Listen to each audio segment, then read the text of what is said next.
2017, dans plusieurs centres d'examen de la place, l'atmosphère demeure tendue pour cause. Les candidats à cet examen sont dans l'attente des résultats finaux. Nous parlerons également dans cette édition d'information de la cacophonie qui règne dans l'organisation du scrutin du futur président de la Ligue de football de l'Est hier. Élément de réponse, ce sera avec nos chroniqueurs sportifs Maison, Mosconi et Ngonba. C'est dans quelques instants seulement. Mesdames et messieurs, soyez les bienvenus à cette édition d'information et merci pour votre confiance sans cesse à renouveler. Au quartier PG1, dans le 4e arrondissement de la commune de Port-Gentil, de nombreuses fuites d'eau se comptent par dizaines. La Société d'énergie et d'eau du Gabon, qui est en charge de l'entretien du dit réseau, ne bouge pas d'un seul pouce. Une situation mal vécue par la population résidente. Le constat a été fait par Edwin Zengi de Mediaplus. Rafistolés abandonnés depuis près d'un an, ces flaques d'eau qui se trouvent au quartier PG1, derrière l'école à feu dans le 4e arrondissement de la commune de Port-Gentil, ne peuvent plus tarir même en grande saison sèche à cause des fuites qui proviennent des conduites d'eau de la SEEG, Société d'énergie et d'eau du Gabon. Oui, avant on n'avait pas d'eau ici, c'est depuis que la SCG est venue travailler là et qu'ils ont gâté. Ils ont gâté cette fosse parce que c'est les compteurs d'eau qui sont là, vous pouvez avancer. Vous allez bien voir les compteurs avancer, les voilà, comme vous voyez là, ces compteurs-là. Il n'y avait pas d'eau, tout était sec. La SCG, au lieu de venir faire le bon travail, plutôt venir gâter seulement le travail. Quand on les parle, ils ne font rien, ils finissent, ils partent. Avant, il n'y avait pas d'eau qui coulait là, c'était sec. Mais depuis qu'ils sont arrivés pour travailler là, disant qu'ils veulent alimenter la cité que vous voyez là devant. Depuis ce moment-là, c'est là où ils nous ont gâté la route. Cette voie de communication secondaire inachevée est quasiment impraticable en période pluvieuse. Et c'est comme ça que le peuple souffre. Les mouches et les maladies, et ainsi de suite. Mais ça emmerde la population, c'est trop. Ça nous donne des maladies et autres. Des fuites d'eau qui seraient à l'origine de l'augmentation des différentes factures de certains clients lorsqu'ils se pointent à la caisse de la SEEG. Nous restons toujours dans la province de Logoué et maritime, cette fois-ci au village Ondiba, où les populations ne manquent pas d'activité, bien que l'or noir se fait de plus en plus rare. Beaucoup s'illustrent aujourd'hui dans les activités champêtres, bien que la cohabitation ne soit pas facile avec les pachydermes. Nous retrouvons Edwin Tiengui dans ce reportage. La baisse mondiale du coût du baril de pétrole qui a vraiment bouleversé la croissance de l'économie gabonaise a poussé certains jeunes à faire un retour à la terre. C'est le cas de Rodrigue, Germain et Jean-Pierre qui nous parlent ici des activités qu'ils effectuent au quotidien au village Odimba du canton Océan dans le département de Benjé. Le programme d'activité, c'est après faire mon déjeuner, je me retrouve là-bas, je suis en train d'aller déchirer la forêt. L'abattage. Ici, je fais des champs. Quand il n'y a plus d'activités, obligé de faire avec. Pour juste subvenir à nos petits besoins et puis et autres, c'est tout. Nous vivons vraiment dans des conditions précaires. Je peux dire coûte que coûte, vaille que vaille. Ce que nous voyons, nous faisons. Ce que nous ne voyons pas, nous ne faisons pas. Mais Dieu merci, grâce à la coopérative de M. Nchango, il a essayé un peu de recruter des jeunes. Nous nous exerçons chaque matin. Là, je m'apprête à prendre mon petit déjeuner et puis nous rendons au champ là-bas. Faisons un peu de tout, l'agriculture, l'élevage. Malgré ce nouveau départ, la cohabitation entre hommes et éléphants serait à l'origine de nombreuses conséquences. Vous travaillez, c'est bien, mais après, les enfants des pradelles viennent vous déranger des champs. Ici, là, on ne fait même plus les pièges. Il faut piéger avec la liane. Bon. C'est quoi les enfants des pradelles? Les éléphants.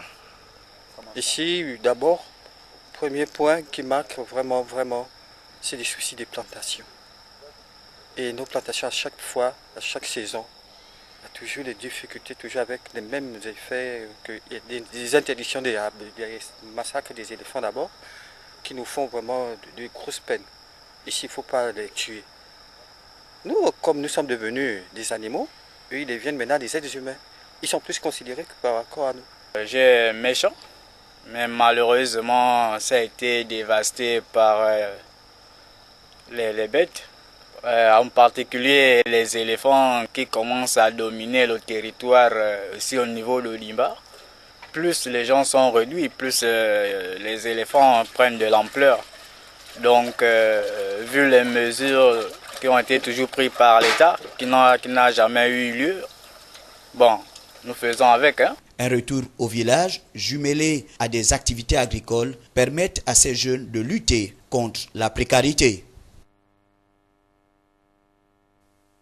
De retour à Libreville, je vous l'annonçais en titre, des candidats au baccalauréat session 2017 sont en attente des résultats finaux depuis ce matin dans divers centres d'examen, tels que aussi au lycée Georges Mabidiat. Ils étaient des centaines rassemblés à l'entrée principale du dit établissement. Le constat a été fait par Euphrem Bioguedzo et Bertrand Okumileka.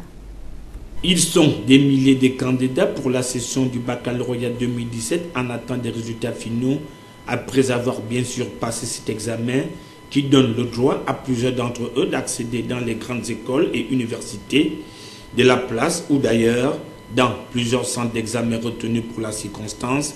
L'atmosphère était à son comble, les élèves assis à même le sol aux côtés de leurs proches attendent la proclamation officielle des résultats. Au lycée Georges Mabignat, même constat, en y jetant un coup d'œil sur le chronogramme des activités, rien n'a été respecté. L'angoisse semble habiter les élèves en attente des résultats.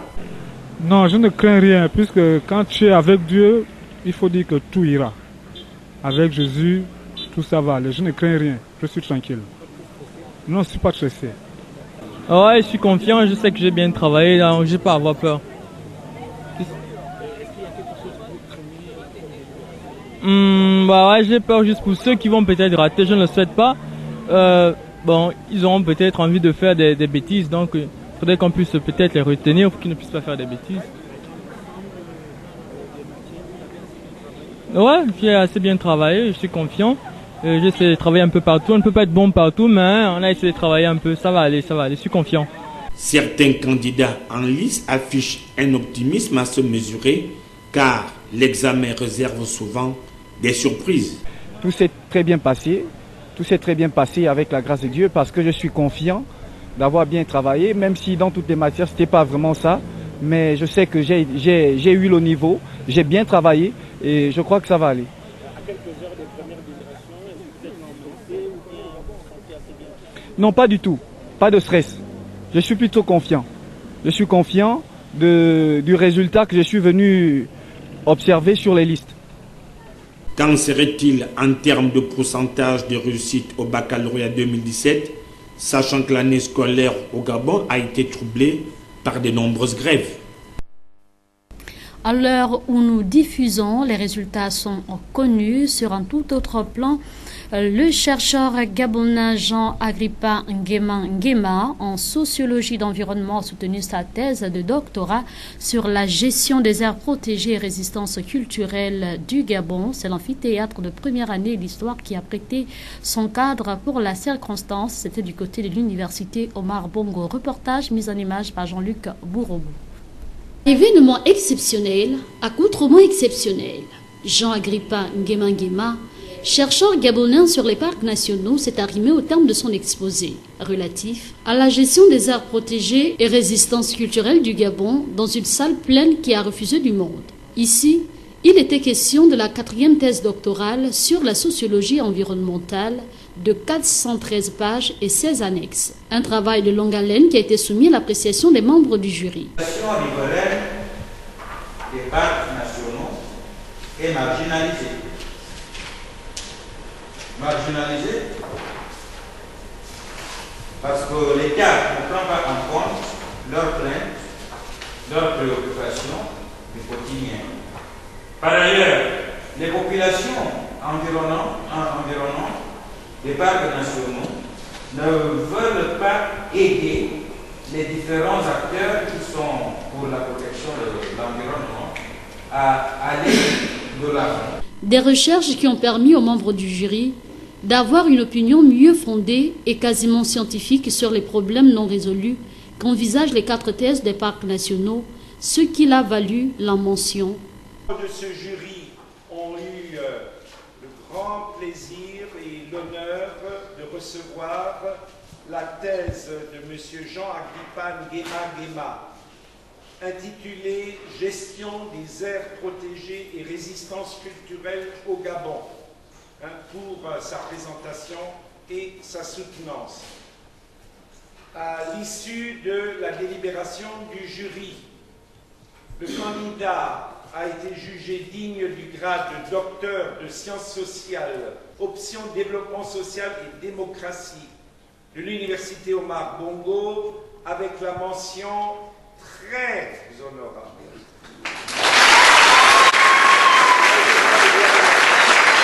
Au sortir de cette soutenance, le candidat est revenu sur les temps forts ayant caractérisé son audition. C'est le résultat du travail abattu. Vous savez, c'est un travail qui a été longtemps fait. Ça a pris beaucoup de temps. Et comme j'aime à le lire, le directeur du travail, moi je n'appelle pas directeur du travail, je l'appelle président du conseil de rédaction. En principe, le directeur du travail, c'est l'étudiant lui-même, c'est-à-dire c'est ça que j'appelle le résultat de notre travail abattu. Notre travail. Le nombre des docteurs en sciences sociales, option développement social et démocratie, vient de s'accroître avec l'arrivée de Jean-Agrippa Nguema dans les rangs des docteurs gabonais dans ce domaine. Au terme de cette soutenance, le président du jury est revenu sur les problèmes non résolus qu'envisagent les 4 thèses sur les parcs nationaux du Gabon, tout en relevant les différents points théoriques et pragmatiques. Nous l'écoutons face à la caméra de Jean-Luc Bourobou. Quels sont les problèmes non résolus qu'envisagent les 4 thèses sur les parcs nationaux? C'est le problème de gestion administrative confronté au problème des populations vivant dans les villages antérieurs de l'espace du parc actuel ou périphérique par rapport à cet espace dans les zones tampons par exemple. Ici, le chercheur a opposé justement la gestion des parcs à des phénomènes de résistance culturelle. Donc, le concept le plus important était celui de résistance. Bon, manière d'indiquer tout simplement il peut y avoir des contradictions entre ce qui est proposé par les uns pour gérer un parc et puis ce qui serait en fait à développer pour que cette gestion soit meilleure. Cette thèse a posé le problème de manière théorique et a proposé d'une manière pragmatique la solution sous la forme d'une gestion participative concertée. Auparavant déjà, une autre thèse sur le même problème avait montré que les imaginaires, alors vous voyez que c'est très théorique, mais disons la façon de concevoir les choses évolue à travers les âges. Il ne faut pas penser que la façon de comprendre les choses soit unique et reste la même tout au long des siècles. Le Gabon est dans une phase de modernisation à tous azimuts. Il est donc normal que les conceptions, les comportements évoluent. C'est maintenant évidemment aux gestionnaires à comprendre par quelle voie et quelles solutions ils doivent passer pour que la gestion n'en soit que meilleure. Et c'est donc la contribution de cette thèse de faire en sorte que les chercheurs gabonais qui s'élèvent au niveau du doctorat puissent parler aux autres docteurs des autres pays de l'hémisphère sud, d'Afrique et de l'hémisphère nord, de les formes de résolution des problèmes tels qu'il les envisage dans sa thèse. Et donc, la thèse gabonaise, la thèse des auteurs gabonais, des chercheurs gabonais, contribue d'abord à faire en sorte que le Gabon soit reconnu sur le plan mondial comme étant non seulement capable de production universitaire, mais être pionnier dans certaines manières de résoudre des problèmes. Voilà. Rien à voir avec ceux qui précèdent. La route Port-Gentil-Omboué est en marche au regard des travaux réalisés par l'entreprise en charge de ce chantier. Le gouverneur de cette localité est allé toucher du doigt. C'est en présence de Marius Nonda de Média Plus. Chantier structurant devant permettre à terme de raccorder Port-Gentil au reste du continent, la route Port-Gentil-Omboué, dont l'exécution poursuit son cours, a reçu la visite du gouverneur de province qui accompagnait le préfet de Benjé et quelques collaborateurs. Quelques mois après sa première visite, Patrice Ontina a pu se rendre compte des avancées sous les explications des techniciens du ministère des Infrastructures et de l'équipement en charge du contrôle. Et sur la couche de roulement, on peut déjà circuler? Oui, après on pourra circuler sur la couche de roulement. Donc cette couche-là, elle est là plus pour supporter mécaniquement les poids des camions qui vont passer dessus. Donc là, on a déjà fait à peu près 12 km, puisqu'on commence au PK 18 525. Et ici, nous sommes dans les PK 29, PK 30. Donc l'avancement conforme au planning pour l'instant. Et qui fait la topographie, donc pour vérifier le nivellement, si c'est conforme au projet. Il y a un autre avec une machine qui va creuser. Ils vont prélever ce qu'on appelle une carotte. Ah d'accord. À partir de cette carotte, on va aller analyser au laboratoire. Ah d'accord. Okay. Et puis ils vont aussi vérifier la déformation avec un camion. Le camion soutien, vous avez vu là. Ouais. On a un appareil pour vérifier la déformation. Après avoir parcouru quelques kilomètres sur la bande de roulement déjà réalisée et au-dessus de la lagune commis sur l'un des ponts, le gouverneur dira tous sont satisfaits pour les efforts de la CRBC. De développer un certain nombre d'activités telles que le transport des personnes et des passagers et également des activités comme le tourisme, le commerce, de permettre l'accessibilité des populations aux centres de santé, de créer des emplois. Et c'est vous dire que c'est un chantier qui est très important parce que c'est le plus grand chantier après le chemin de fer transgabonais. Donc les plus hautes autorités de ce pays, en tête desquelles Monsieur le Président de la République, son Excellence Ali Bongo Ondimba, attachent une importance tout à fait particulière à la réalisation de ce chantier. Pour lui, c'est un défi majeur pour qu'il arrive vraiment à son terme. C'est par une séance de travail au camp de base à Ouzori que cette visite a pris fin. Notons que ce chantier, réalisé à plus de 50%, se déroule conformément au calendrier. Recevons sur ce plateau le révérend Alain Tibursa Kombil, leader de l'église de Bethel International Gabon, pour nous parler de cet événement qui va démarrer demain, 30 juillet, du côté de l'église. Alors, homme de Dieu, bonsoir. Bonsoir, mesdames et messieurs. Bonsoir, madame Inès. C'est toute une joie pour nous de nous retrouver sur ce plateau pour la première fois, plateau de la télévision, enfin du journal télévisé. Alors, vous venez nous parler de cet événement, à savoir Reflet, avec pour thème « Fais-moi voir ta gloire ». Alors, parlez-nous un peu de cet événement. Reflet, c'est un... D'abord, je veux préciser une chose, c'est que depuis le 10 juillet 2017, Bethel International Gabon a reçu un récépissé de la part du ministère de l'Intérieur. Et donc, c'est pour nous le démarrage finalement de nos activités. Et Reflet 2017 vient justement au cours de cette nouvelle naissance d'église, parce que le récépissé constate cela. Nous venons donc pour communier avec le peuple de Dieu par rapport à Reflet. La Bible dit dans Hébreux chapitre 1er, le verset 3, que Christ est le reflet de sa gloire et l'empreinte de sa personne. Christ étant mort, il est ressuscité, il a envoyé son esprit qui est en nous aussi. Donc quand on nous voit, on doit voir là, nous devons refléter la gloire de Dieu. Donc c'est ce programme-là, prophétique, et qui vient dans le début du deuxième semestre, et qui est suivi par mon anniversaire. Je suis né le 31 juillet. Et donc c'est ce programme au cours duquel nous avons donné pour thématique cette année, fais-moi voir ta gloire. C'est important. Pourquoi? Parce que depuis un certain temps, nous voyons des licenciements économiques, des entreprises qui ont fermé, un certain nombre de personnes qui ont perdu leur emploi. Beaucoup de personnes se retrouvent avec des impayés. Beaucoup de personnes restent dans les maisons et ils ne peuvent plus payer leur loyer. Bref, des sociétés entières ont fermé. Face à cela, nous avons besoin que Dieu nous fasse voir sa gloire. Voilà pourquoi ce programme. Alors, voilà pourquoi ce programme. Alors, est-ce que vous pouvez également nous parler un peu des différents orateurs qui sont invités à participer à ce programme? Oui, nous avons le privilège pour l'édition de cette année, d'abord d'avoir dans nos murs la chantre internationale, qui est bien sûr gabonaise, la sœur Diane Omega, qui va être du côté de la louange. Et nous avons le prophète Eddie Geoffroy, qui nous vient de la France, à Paris, où où il est établi avec son épouse et ses enfants et son ministère. Il est originaire normalement de la Côte d'Ivoire. Donc c'est lui qui va être l'orateur de ces moments. Et je voudrais véritablement que nous bénéficions de cette grâce. Le prophète Eddie Geoffroy a des années de ministère et beaucoup de choses. Les États-Unis, où il vient de séjourner, il est rentré d'une mission aux États-Unis mardi de cette semaine. À peine qu'il a déposé ses bagages, le voici ici avec nous à Libreville pour spécialement bénir la nation gabonaise. Alors, à son arrivée à la descente d'avion, il a été reçu par le révérend Alantibus Kombil pour une part active à ce programme dénommé Reflet 2017. C'est l'occasion pour vous également de vous faire vivre en live son arrivée à l'aéroport international Léomba. Les précisions avec Fleury Asseronda.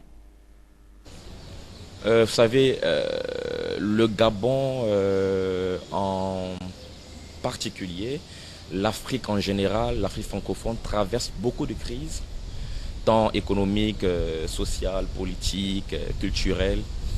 Il était important que ce séminaire soit une réponse, un souffle nouveau, soit une porte qui donne accès à un pâturage vert pour ce pays. Donc je viens avec un grand message d'espoir, un message hautement prophétique pour annoncer un peu les couleurs dans lesquelles le Gabon ira dans les prochaines années, dans les prochains mois, qui sont des couleurs très très très bonnes, et également apporter un message de délivrance pour faire sortir de la captivité, de l'esclavage, toutes ces personnes, ces familles qui ont été endeuillées par les œuvres des ténèbres, qui ont été détruites, qui ont été ravagées. La Bible dit en Joël chapitre 2 que dans les derniers temps, je vous remplacerai les années que la sauterelle a dévorées. Donc ce programme est un programme prophétique pour remplacer, pour restituer toutes les années qui ont été dévorées par la mort, par la maladie, par les esprits des ténèbres, par les liens occultes dans lesquels les familles ont été longuement plongées. Alors l'homme de Dieu vient de dire également qu'il sera question également de restituer au peuple gabonais ce qui a été dérobé par le dévoreur, si il faut le dire ainsi. Alors, révérend Alantibus Kombil, vous êtes l'initiateur de cet événement à Reflet 2017, avec pour thème « Fais-moi voir à ta gloire ». Alors, est-ce qu'on peut revenir sur le programme de manière succincte? Qu'est-ce qui sera fait tout au long de cet événement, les différentes dates, les heures également de retrouvailles et pourquoi pas le lieu? Oui, d'abord, préciser ceci. La terre sur laquelle nous nous trouvons, c'est ce que l'homme de Dieu développait, elle nous réclame. Et vous avez vu, parfois, il y a un système qui fait que toute chose qui monte est appelée à aller vers le bas. Nous avons connu des personnes qui ont connu une ascension fulgurante et un jour, toutes les choses ont commencé par péricliter, à changer. Pourquoi? Parce qu'il y a un système qui est mis en place, c'est que nous sommes attirés vers le bas. Il faut que ça change et justement, pour ce programme particulier, nous allons avoir des temps de prédication, de révélation dans la parole de Dieu et découvrir un certain nombre de secrets qui sont dans la Bible qui vont nous permettre de régner ici sur la terre et dominer ici sur la terre, de telle sorte que votre vie ne soit plus la même chose. Et rien qu'à l'écouter, je sens un certain nombre de choses. Il y a eu des difficultés à un moment donné pour l'organisation du programme, mais sa présence, les choses se mettent progressivement en place et je rends grâce à Dieu pour cela. Donc le programme commence, en fait il a commencé depuis hier avec son arrivée, mais demain dimanche ce sera l'ouverture solennelle avec le culte qui va commencer à 9h30.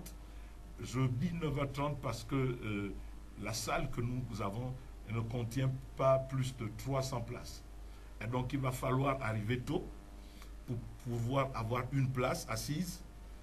On va essayer de trouver une tente pour l'extérieur, mais je ne vous garantis pas.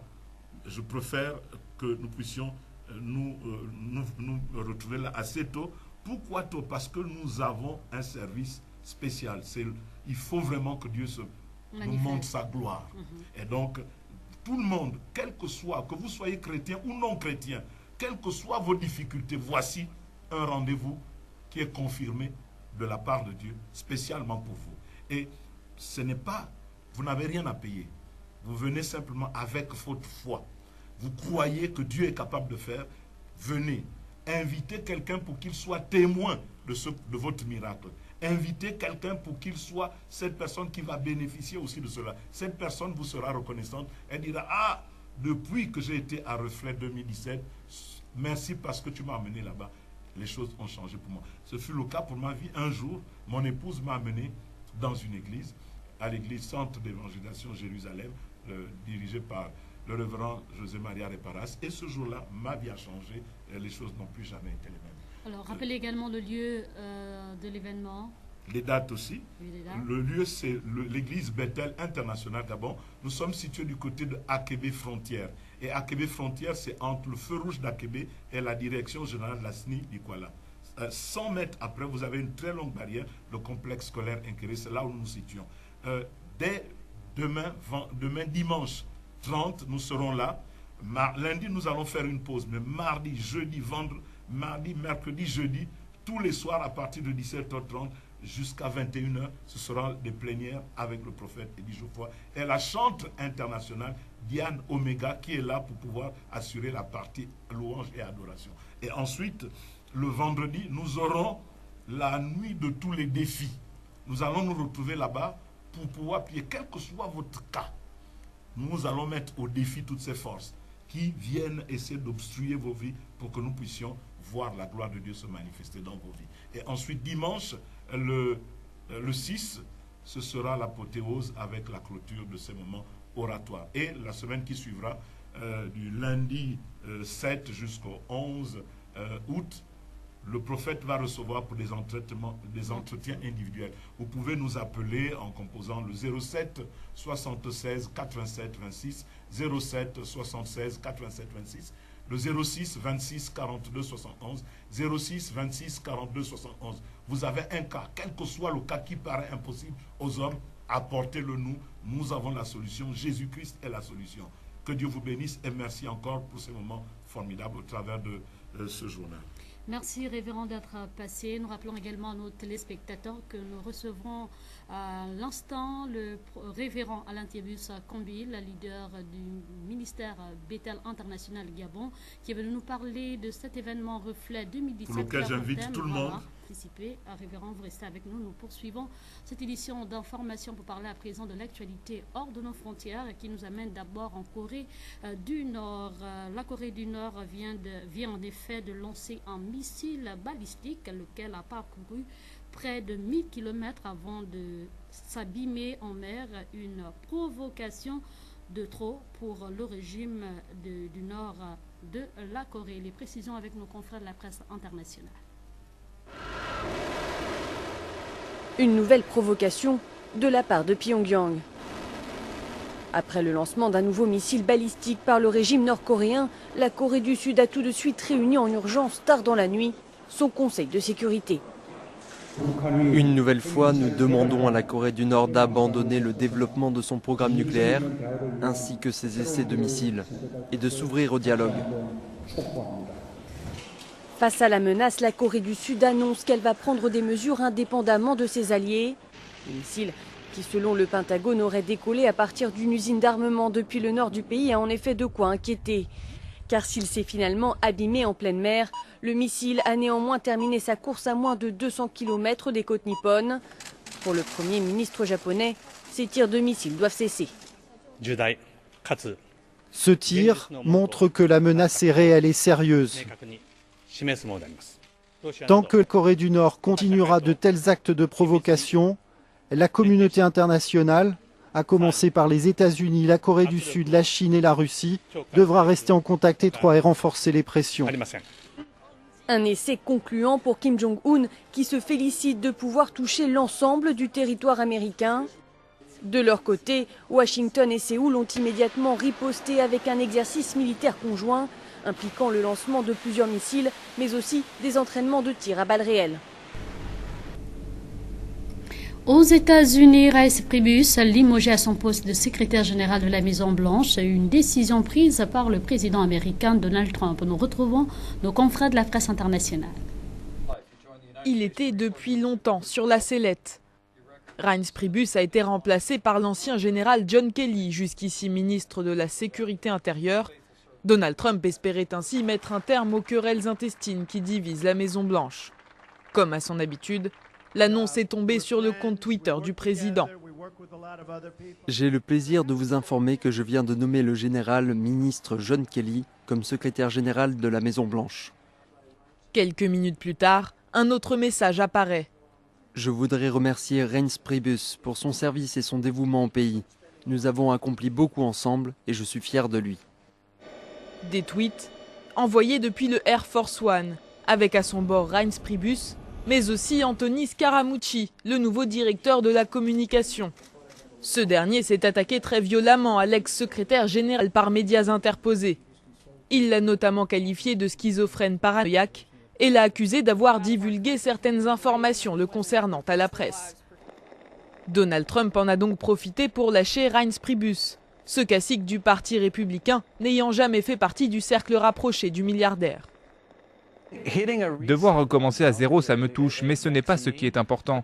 Il faut regarder cela de manière objective. Le président a voulu recommencer à zéro en disant « essayons quelque chose de nouveau ». Je ne pense pas du tout que ce soit une mauvaise chose. Depuis cette attaque publique, la position de Reince Priebus, très affaiblie par la démission de son allié Sean Spicer, ancien porte-parole de la Maison-Blanche, était devenue intenable. De retour à Libreville, nous parlons à présent de sport. Mendy Kabangoy, candidat à la Ligue de football de l'Estuaire, a dit non à sa participation à cette élection. Pour preuve, il a tenu un point de presse ce matin au stade de Bellevue 2 avec son équipe. C'était en présence de Fram Bioguedzo et Bertrand Kumileka. L'incohérence des statuts et règlements sont les mobiles avancés par Mendy Kabangoy pour sa non-participation à l'Assemblée générale élective organisée par la Ligue de football de l'Estuaire qui, en principe, devrait se dérouler au moment où nous parlons du côté de la commune de Coco Beach. Il y a eu des anomalies au niveau, n'est-ce pas, de ce non-respect du règlement et des statuts. Premièrement, l'article 3. L'article 3 dit ceci. Les élections de la Ligue de l'Estuaire, n'est-ce pas, est organisée au niveau de Libreville. Maintenant, s'il y a délocalisation, n'est-ce pas, de cette élection, il y a l'Assemblée générale qui est là pour voter là où nous devions, n'est-ce pas, élire le président de la Ligue. Or, cet article a été violé par le bureau sortant. L'article 22. Violation encore de l'article 22 qui dit ceci. Une note d'information doit apparaître, n'est-ce pas, au président des sous-ligues, au président du club, au moins à 15 jours avant, n'est-ce pas, avant la déclaration ou encore avant l'élection. Chose surprise, nous avons reçu cette lettre bien avant même. D'où il y a violation, n'est-ce pas, de l'article 20. S'ajoute l'article 37, alinéa 4, qui stipule, je cite, tout candidat à cette élection devrait s'acquitter des frais du dossier et d'une caution de 250 000 francs CFA, alors qu'à l'inverse, c'est tout le contraire qui a été constaté. De l'Estuaire. Le président a donné toutes ses responsabilités à son bureau. Et le bureau ne fait que mettre le cafouillage. Un cafouillage vraiment absolu. Le vice-président de la Ligue de l'Estuaire, lui, il a dit, moi, je prends ma D3 et mes juniors. Il appelle les présidents de club dans un coin, il prend l'argent, le reste, ce n'est pas son problème. L'autre aussi, il dit, moi, comme lui, il fait ça, moi je prends les minimes, les cadets et les écoles de football, moi aussi, je prends aussi mon argent. L'autre dit, ah, moi aussi, je crée aussi pour moi, qu'est-ce que je vais faire? Moi, je prends l'argent des licences. Oui, la licence, c'est combien? C'est 5 000. Bon, venez, je suis quelque part, venez prendre de l'argent. L'autre dit, bon, si c'est comme ça, en tout cas, moi, je sors. Parce que moi, je ne comprends rien.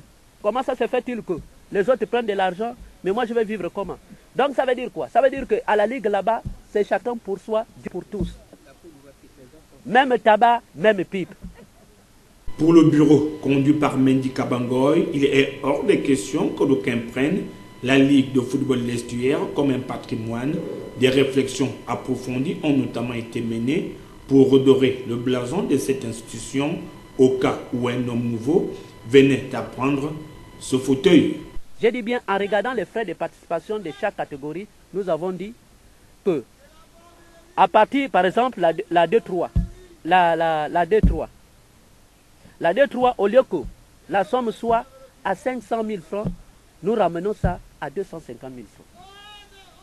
Les juniors, si c'est 150 000, nous ramenons ça à 80 000. Les cadets, si c'est 100 000, nous ramenons à 50 000. Si c'est 60 000, nous ramenons à 30 000. En minime, si c'est 40 000, nous ramenons à 20 000. Un programme qui pourrait voir le jour au lendemain de son élection.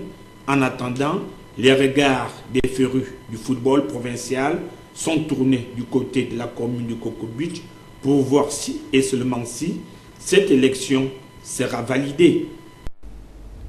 Dans la même foulée, les délégués favorables à une élection crédible ont également témoigné leur attachement aux décisions prises par le bureau conduit par Mandy Kabangoy. Nous les écoutons au micro de Frami Yogedzo face à la caméra de Bertrand Okumileka. Oui, parfaitement, je suis du même avis que lui, à cause de l'ingérence de la fédération qui s'ingère là où il ne faut même pas y être. Cette élection ne peut pas être validée pour de multiples anomalies, des violations graves des statuts, encouragées par la Fédération gabonaise de football qui prend une partie active dans ces élections. Or, qu'elle doit être observateur, elle doit être neutre, mais tout le travail, le dépôt des dossiers, l'examen, cette fameuse commission qui n'a pas vu le jour a été créée au niveau de la Fédération gabonaise de football. Et pourtant, elle n'a pas que ça à faire.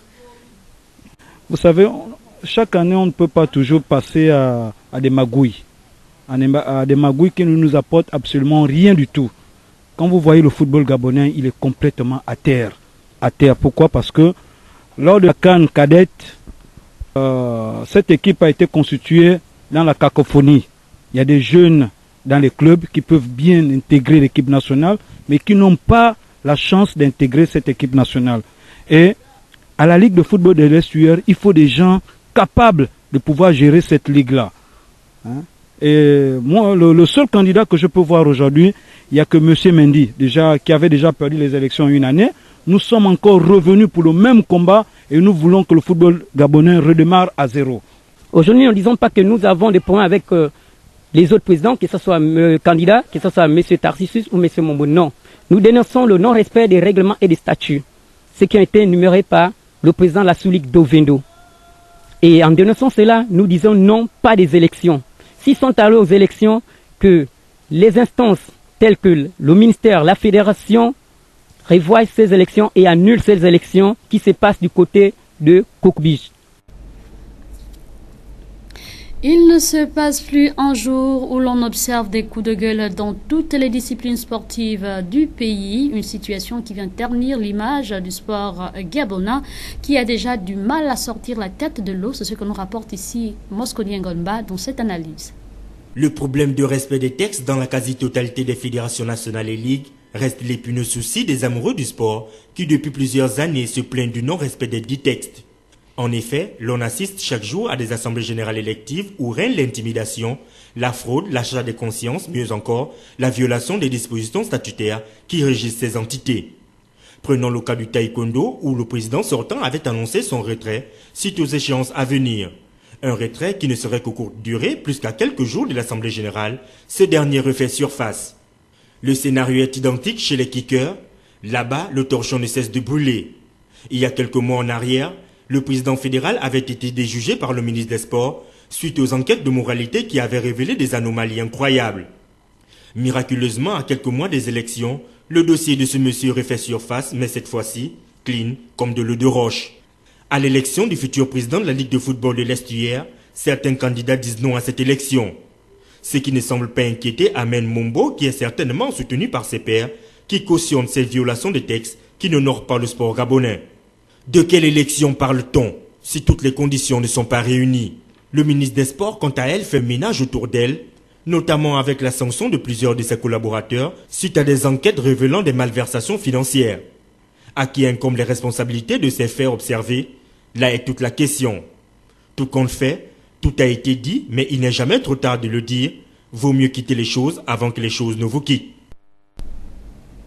Que signifie le sigle AIEA? Nous sommes là dans votre rubrique Expression libre. Écoutons les éléments de réponse des uns des autres face à la caméra de Bertrand Koumileka. AIEA, Agence internationale de l'énergie atomique. Je crois que c'est ça le sigle AIEA. Alors là, je n'ai aucune idée. Hein. Je n'ai aucune idée. Cette abréviation m'est un peu difficile. C'est vrai que ça demande un peu de réflexion. Ah. Vraiment, vous me prenez à compte-coup, c'est pas facile de vous répondre. Non, aucune idée. Aucune idée, madame, aucune idée. L'Agence internationale de l'énergie atomique, c'est ça? Que signifie l'abréviation AIEA? Ah, sinon moi je le connais. Ouais. AIEA. Vous n'êtes pas tombé sur la bonne personne en tout cas. Le sigle AIEA. Excusez, je n'en sais rien. Je n'en sais rien, excusez. L'abréviation AIEA? Aucune idée. Hein. Aucune idée à l'abréviation AIEA. AIEA, il fallait tout simplement nous proposer comme élément de réponse Agence internationale de l'énergie atomique. C'est sur cette note que se referme cette édition d'information. Les cadres étaient assurés par Fleury Asseondo, la réalisation l'incontournable David Mitela. Merci de l'avoir regardé et bonne suite au programme sur TVS, la télévision qui voit toujours plus loin.